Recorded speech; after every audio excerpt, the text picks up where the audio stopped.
meus amores, vamos para mais uma aulinha de ciências e a tia vai dar continuidade hoje ao sistema reprodutor, tá?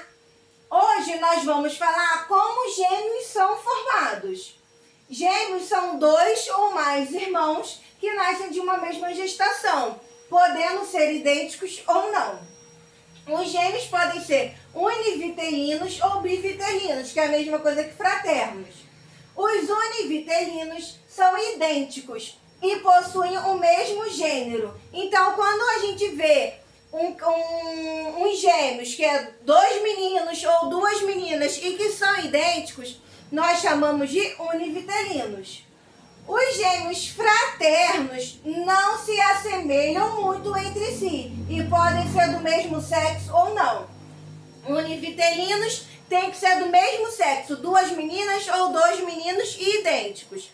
Fraternos, eles podem ser parecidos, mas não totalmente idênticos.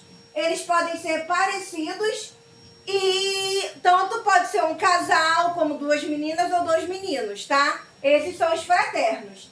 Já os gêmeos univitelinos ou idênticos, eles são formados em um único óvulo. Como vocês viram, a mulher tem dois ovários, né? Então, o univitelino ele é formado em um único só, fecundado apenas por um espermatozoide. Esse espermatozoide, ele se divide em dois e cada um segue seu desenvolvimento no útero materno, dividindo a mesma placenta. Isso é o univitelino, que são os gêmeos idênticos. Eles vêm de um espermatozoide só e, né, devido a muitas pessoas falam que é milagre, né, mas lá dentro do ovário, do óvulo, ele vai se separar, vão fecundar no útero dentro da mesma placenta. Só que eles se separam e acabam se tornando dois bebês, dois embriões. Já os gêmeos bivitelinos, né, formam-se a partir de dois óvulos e esses são fecundados por dois espermatozoides, formando assim dois embriões, cada um em uma placenta. Já os bivitelinos, né, ou fraternos, tanto faz, eles vêm de dois espermatozoides. Então, dois espermatozoides conseguem fecundar o óvulo, fecundou, eles descem para o útero e aí acontece a fecundação, eles se formam dentro do útero, cada um dentro da sua placenta, por isso que eles não são tão idênticos e às vezes totalmente diferentes. A infância e a adolescência. O período da infância pode ser dividido em 4 fases. A primeira, do nascimento até os 4 anos. A segunda infância vai até os 10 anos, né? Ao nascer, o bebê reage ao poucos estímulos do ambiente e dorme maior parte do tempo.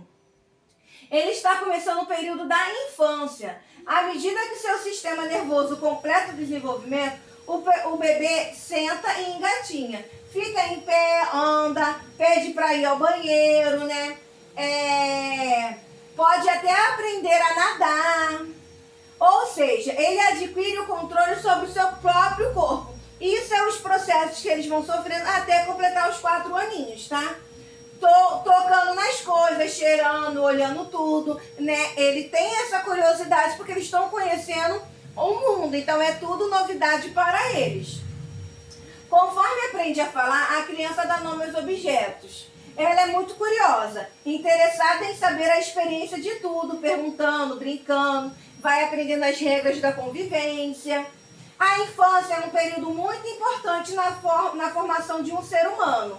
E a criança depende da família, da escola e dos amigos para ter corpo e mentes saudáveis. Então, a primeira fase, né, é do nascimento até os 4 anos e dos 5 anos, né, até os 10 já entra a segunda fase. Por volta dos 9 anos, né, inicia-se uma nova fase, né, a segunda fase de transformações físicas e emocionais. Nessa fase, a criança começa a ser preparada para a vida adulta. É a puberdade e a adolescência que chegam. Puberdade refere-se às modificações físicas que acontecem com os meninos e as meninas. A palavra puberdade deriva de pubis, que em latim quer dizer pelo, penugem. E é exatamente nessa fase que começam a aparecer os pelos na região dos órgãos genitais e nas axilas, e ocorre o crescimento das mamas. A adolescência é um processo psicológico e social, isto é, sofre a influência da cultura e do ambiente em que o menino e a menina vivem. Existem culturas nas quais essa fase nem existe.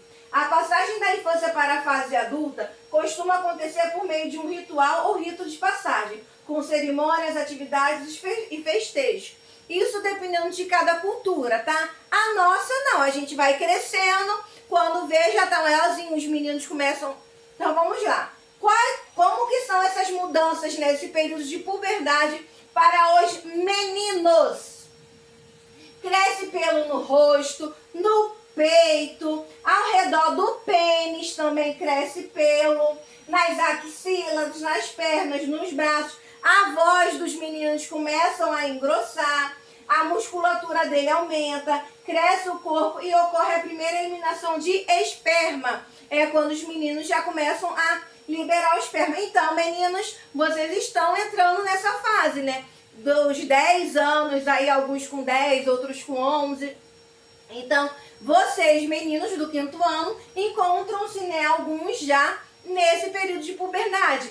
Em alguns vídeos chamadas que a tia fez, né, a tia até brincou com alguns que a voz está mudando, já está ficando com cara de homem, deixa de ter aquela carinha de bebezinho. Então, esse é o momento que vocês estão entrando na puberdade, sofrendo essas mudanças. Agora, das meninas. Crescem pelo nas axilas, na região genital também crescem pelos, nas pernas, nos braços, os seios começam a crescer, os quadris das meninas se enlarguecem um pouquinho, cresce o corpo e ocorre a primeira menstruação. Então, a partir dos 9, 10 anos, é o momento que as meninas começam, né, a sofrer essas mudanças também. Durante a adolescência começa a produção de hormônios sexuais que mudam não só o físico, mas também o comportamento das pessoas. Hormônios, o que são hormônios? São substâncias produzidas pelo organismo para regular as funções dos órgãos e do corpo. Nessa fase, principalmente por causa dos hormônios, o humor oscila a cada dia. Entre a tristeza, felicidade, agitação, preguiça, aí é a TPM, meninas. Vocês, às vezes, a gente, né? Às vezes fica irritada, estourada. Por se tratar de uma fase difícil, é importante que o adolescente converse com os pais, com os professores e com outros adultos dos quais gostem e nos quais confiem. O diálogo nesse período é fundamental e muitas vezes é necessária a ajuda de um profissional em comportamento humano, psicanálise e ou psicólogo. Porque muita gente não aceita esse momento, tem menina que não gosta de menstruar, que tem nojo, mas é um momento do nosso corpo. Para um dia a gente gerar o filho, a gente precisa passar por tudo isso. Os meninos também, tem uns que ficam com vergonha porque a voz está mudando. Então assim, não precisa ter vergonha. Isso é algo normal. Isso acontece com todo mundo. Todo mundo que é ser humano passa por isso, tá? Então não precisa se sentir acanhado, envergonhado. Qualquer coisa, converse com os pais, pode procurar a tia, tá? Uma característica dos adolescentes é a necessidade de fazer parte de um grupo. Por isso, os amigos são importantes. Na adolescência, é preciso maior cuidado com a higiene do corpo, porque certas glândulas sudoríparas que produzem o suor, chamado CC, intensificam sua atividade nessa fase da vida. Com várias regiões do corpo adquirem pelos mais grossos, formam-se um ambiente mais quente, que associado ao suor, oferece condições para a proliferação de bactérias que vivem na pele e provocam um cheiro desagradável do corpo. Como, né, nas axilas começam a surgir pelos, então o índice da gente ter, né, o CC, né, o cheirinho debaixo do braço, é muito maior. Nas nossas regiões também, o cheiro também pode, né, vir a incomodar. Então a gente precisa sempre estar cuidando do nosso corpo. Tá tomando banho, que nem a tia faz quando é da educação infantil, ensina, tem que escovar o dentinho. Por quê? A gente precisa se cuidar por causa das bactérias. Se a gente não tiver uma higiene boa, as bactérias vão consumir e a gente vai começar a adoecer. Então, por isso que a gente tem que estar cuidando. Então, com isso, a tia fecha, né,